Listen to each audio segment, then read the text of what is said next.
I cast Zach in his first movie.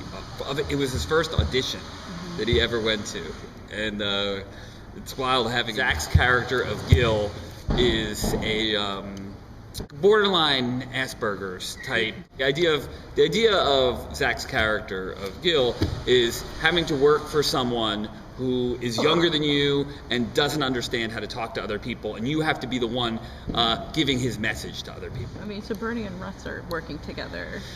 Didn't Russ work for Bernie last season? Yes, that's what happened. Well, Russ got a job, and Bernie, who is in the printing business, is doing some of the printing for the company where Russ is working. Season 2 of Married, there's a bunch of changes.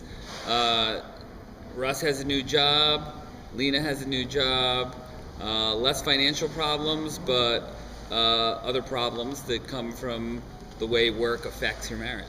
We've added Sarah Burns. She plays Abby, who is someone who is teaching alongside Lena, Judy Greer's character, and she develops a romance with AJ, Brett Gelman's character.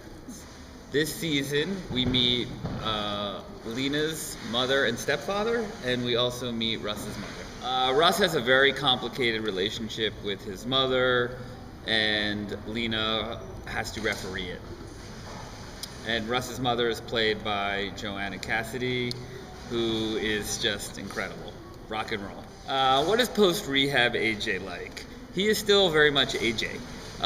He is still the same narcissist and obsessive, compulsive type person who can make anything about himself.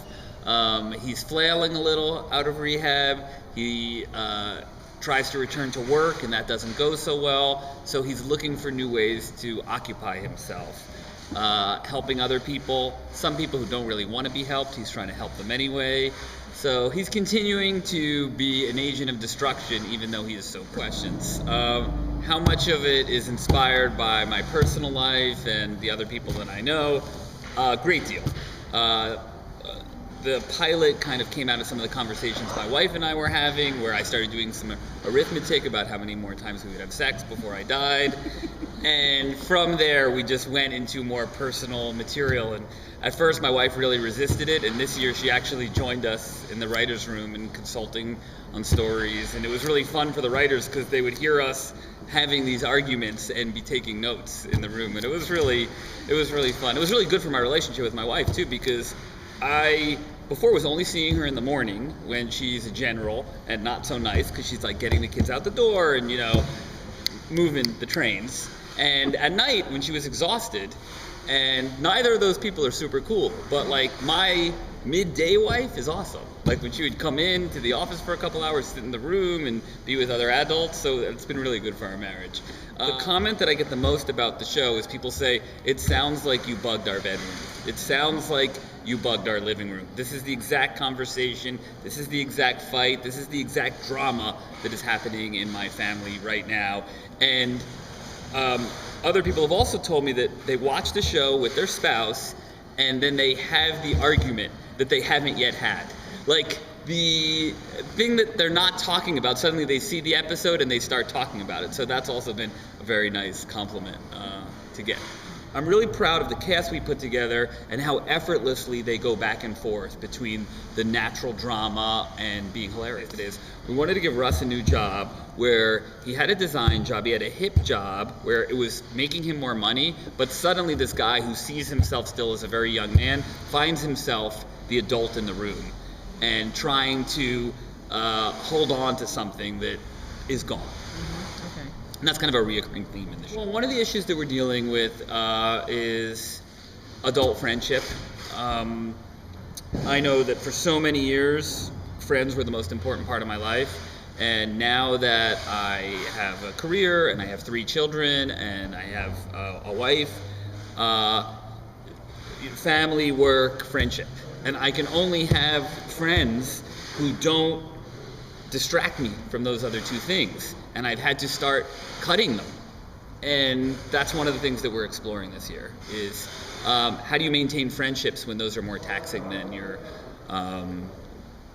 work or family obligations? Well, you're asking me about the equation of love in the show, and one thing that is so great is that this cast, you know, Nat, Judy, and Brett, and now adding Sarah, they truly love each other. And you can feel it. Like, Nat and Judy have such chemistry together. They really enjoy being with each other. When the cameras are not rolling, they are joking around in exactly the same way. And it's really fun to see. Adding Kimiko. Yes, big fan. Saw her in Orange is the New Black and in Broad City. But such a big fan. Wanted to add a character of Russ's assistant. Just because, you know, my personal experience was like, you know, I always had girlfriends, then I got married, and then later I had an assistant. And I was like, oh my God, if I just had one of these, I don't know if I would have needed all those other things that I had before that. And I just kind of wanted to explore what it's like to have somebody who is like, their job is taking care of your needs versus having a partner and kind of the triangulation of that relationship, of those relationships. Rachel Eggleston, the girl who plays Maya, is such an incredible actress, and she can hold her own with Nat and Judy and improvising, and sometimes like she'll be in a scene with Raven as well, you know, the one who plays Ella, and she will improv, and then she'll give an ad lib to her sister. I mean, she's just a powerhouse, and it's been great working with those girls. I really do love them.